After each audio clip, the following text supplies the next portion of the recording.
الحمد لله نحمده ونستعينه ونستغفره ونعوذ بالله من شرور انفسنا ومن سيئات اعمالنا واشهد ان لا اله الا الله وحده لا شريك له واشهد ان سيدنا محمدا عبده ورسوله. اللهم صل وسلم وبارك على سيدنا محمد وعلى اله وصحبه ومن تبعهم الى يوم الدين. In this actually short talk, I want to discuss the basis for giving, assigning a word for a meaning, in order to realize the basis of understanding the meaning of words in the Quran. So you read a word in the Quran, what's the meaning of it, of this word? And because frankly, if you think about it, which things comes first, the name or the object? How is the name comes? When your child comes, the child comes first, so what do? Give him a name. So when people have discovered an object, or there is a feeling or a thought, and they want to share it, how would they share it other than give it a name? So if you have something, if people invent new things, how you are going to let people understand, what is that thing and share the information about it? You have to give them a name. So always the names come second, then whatever the object or the thought or the feeling. Even the word love, a word would, how would it come? It comes, you have a feeling and you don't know how to express it. So somebody will come with a name and now you can share it. You can tell your wife, I love you. Well, if you don't know the word, you cannot even express it. So it has to come, and that's what the names come. So who has the authority to come with the names of these things? Now, so there is 4 authorities that come with the name. They call it, there is a linguistic authority, there is legislative authority, there is customary authority, there is terminological authority. So there are 4 things that come.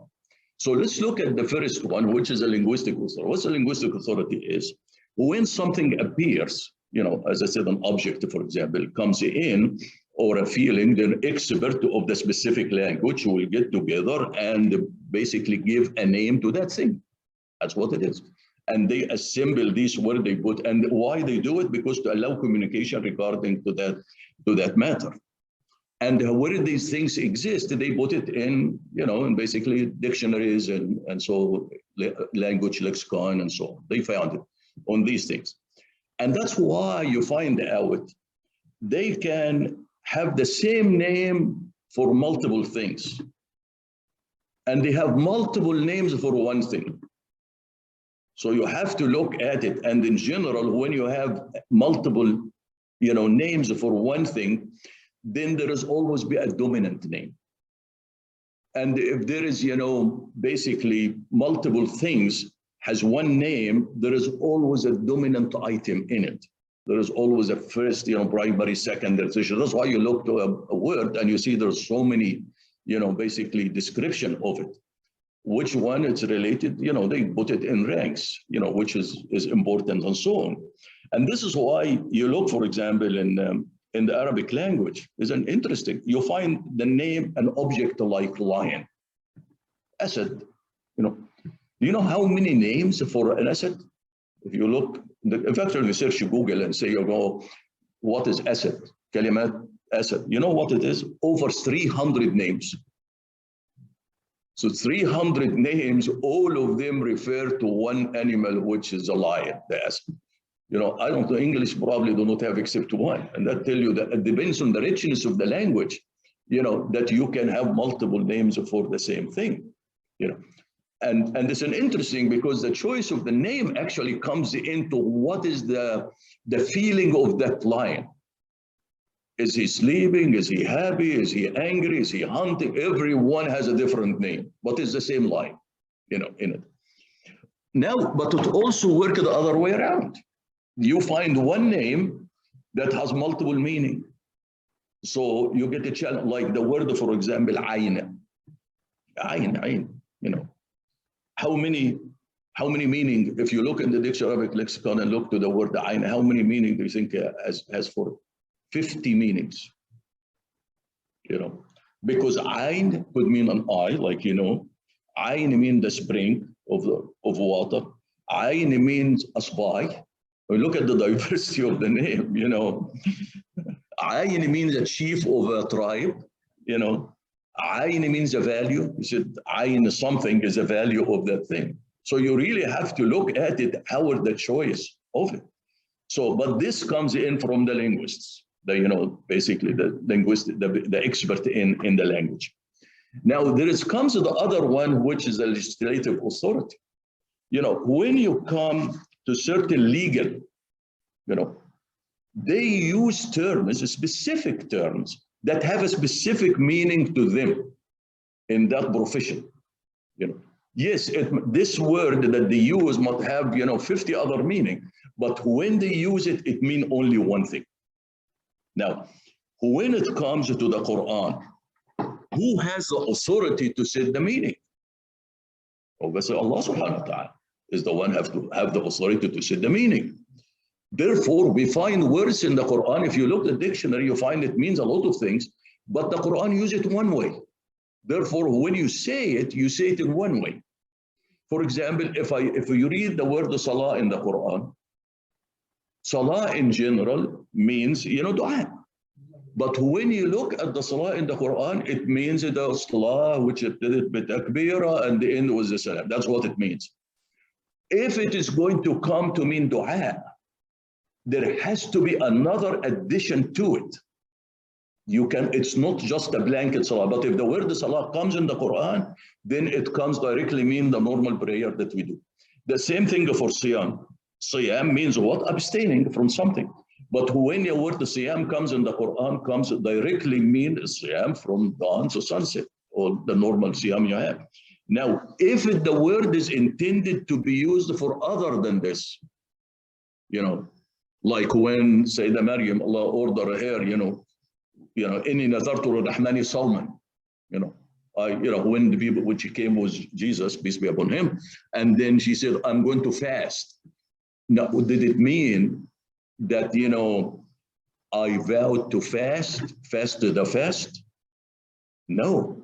And that's why there have to be a qualification. If she ended it this way, I vowed to fast, inni nazartu sawm il-rahmani sawman, means we understand the fast. But no, she said, فَلَنْ أُكَلِّمَ الْيَوْمَ إِنسِيًّا, I will not speak.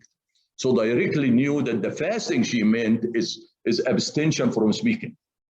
And the same thing, if we have to find that there is always a name, a primary name that have to be used, and then the secondary names, it can be used with qualification. And that's why when you look to words in the Quran, how do you look to the meaning of them?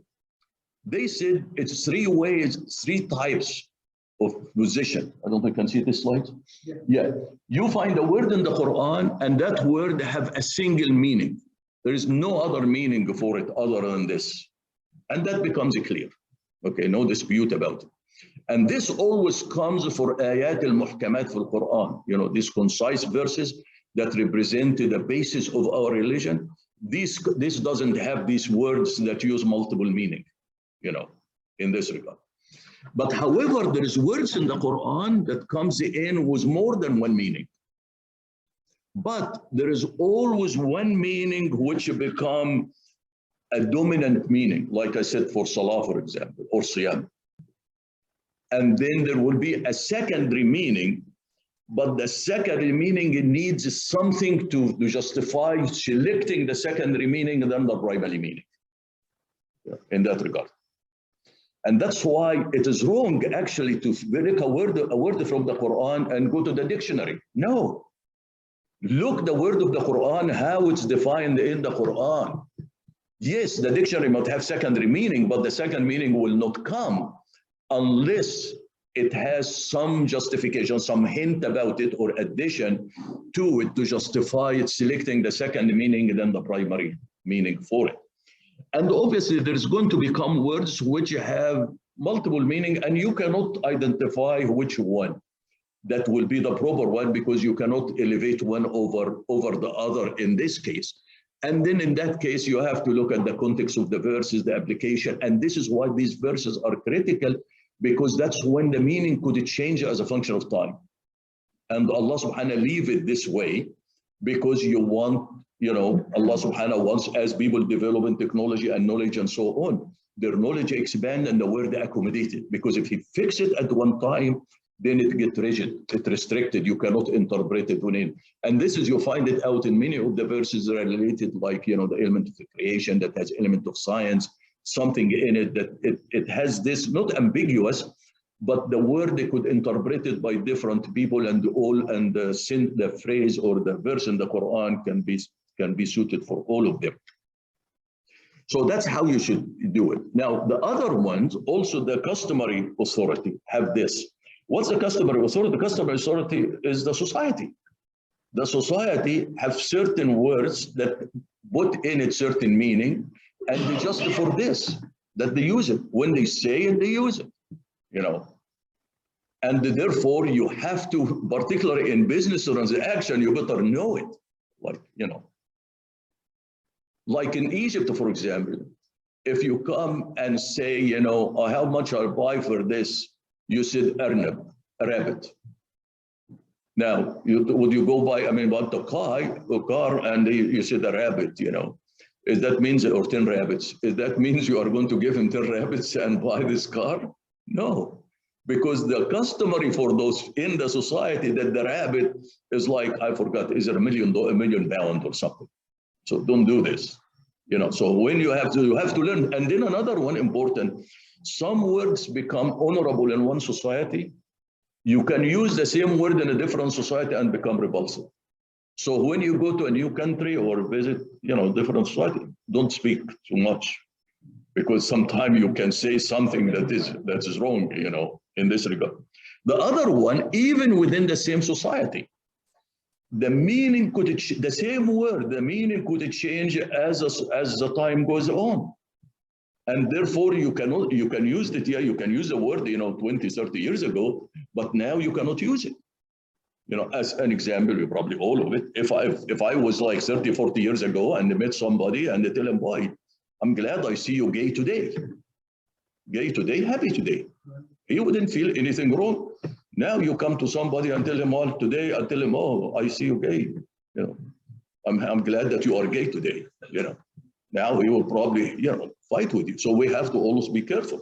So but this becomes, the customary way of doing it. The other one, which is the terminological. What's the terminological means? It means that this has happened for scientific community, that they come and define terms, specific terms that use the common terms, but they define it in a way that means something to them, Like, for example, and I probably talked about this when we talked about, the proof that the God exists, Allah exists, the term entropy. Entropy didn't exist, but in about 1822 or something, in the 1850s, at that time frame, somebody was studying, came with this thermodynamic, basically the laws of thermodynamics. And this is the man is Rudolf Clausius. So he wants to fit, there is an equation, and he wants to put a term in that equation. And he developed this term, which is called entropy. So entropy before wasn't there, but if you look to entropy, it has a lot of other meaning now. But in the thermodynamic, knowledge, then it has a specific meaning. You can use it. Even the word angle, it means different things. He taken an angle, you can have it in different multiplication. A motive is an angle, a viewpoint is an angle. A tricky method, could be a term and an angle. A fish, actually a fish, a sheikh is a hook at an angle.